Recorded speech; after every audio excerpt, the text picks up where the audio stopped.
सैनी आश्रम कमेटी को लेकर चल रही उठापटक के बीच आज लंबे समय बाद पूर्व गृह मंत्री और सैनी आश्रम के संरक्षक राम सिंह सैनी मीडिया के सामने आए। राम सिंह सैनी ने कहा कि वह सैनी समाज को एकजुट करने का पूरा प्रयास करेंगे। जिस तरह से सैनी आश्रम को लेकर कुछ लोगों द्वारा तरह तरह की बयानबाजी की गई है वह बेहद दुर्भाग्यपूर्ण है। वह अब युवाओं को आगे बढ़ाने का काम करेंगे और युवाओं का भविष्य बनाने में जुटेंगे। एक सवाल के जवाब में उन्होंने कहा कि 2009 से लगातार वह संरक्षक चले आ रहे थे, लेकिन खराब स्वास्थ्य को लेकर जिम्मेदारी से मुक्त होना चाहते हैं। उन्होंने अध्यक्ष अनिल सैनी को अपना इस्तीफा दे दिया है। 2009 से वह सैनी आश्रम की कमेटी में भी रहे हैं। सैनी समाज के लोग आज भी सैनी आश्रम में दान कर रहे हैं। राम सिंह सैनी ने बड़ी बेबाकी के साथ कहा कि 2 लाख देकर सबसे पहले सैनी आश्रम में उन्होंने काम शुरू कराया था, जिसके बाद से लगातार सैनी समाज का उन्हें भरपूर सहयोग मिलता रहा। उन्होंने कहा कि लोगों में उनके पद को लेकर भी भ्रम पैदा किया जा रहा था। सैनी समाज के लोग आमने सामने थे, इसलिए वह सैनी समाज में टकराव की स्थिति नहीं देखना चाहते।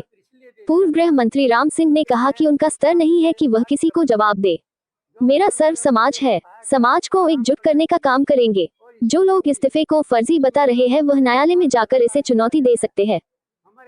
ये क्या कारण था, क्यों बनाई गई थी और जो पहली सैनी सभा थी?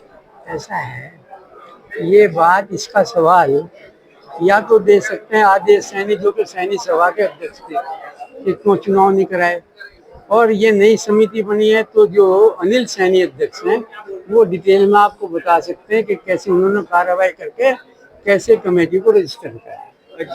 दूसरे पक्ष का आरोप है कि आप ही के द्वारा इस समिति का गठन किया गया, आप ही मुख्य संरक्षक बन गए, आपके द्वारा ऐसे नियम बनाए गए कि 10वीं से ऊपर पढ़ावा इसमें शामिल नहीं होगा। ऐसा है, मेरे द्वारा नहीं बनाए गए।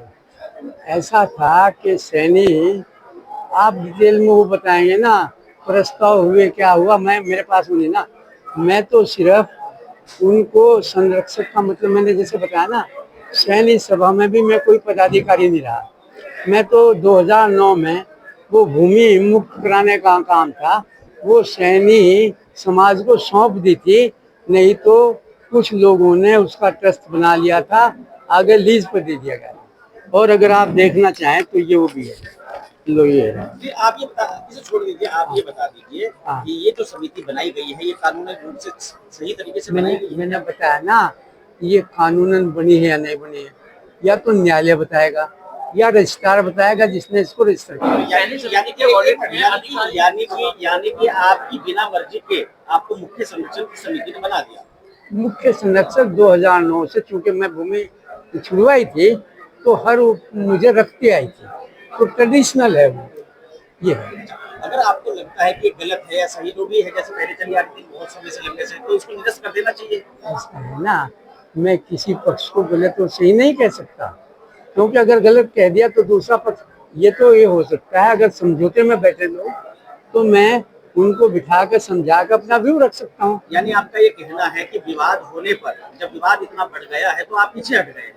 ना, मैं इसलिए अपने स्वास्थ्य के कारण, क्योंकि मैं दायित्व का निर्वहन नहीं कर पाया। जब आपको संरक्षण बनाया गया तब आपने सोचा इस स्वास्थ्य में आपका नहीं तो ऐसा है ना, हार्ट प्रॉब्लम बाद में हुई और एज बढ़ी।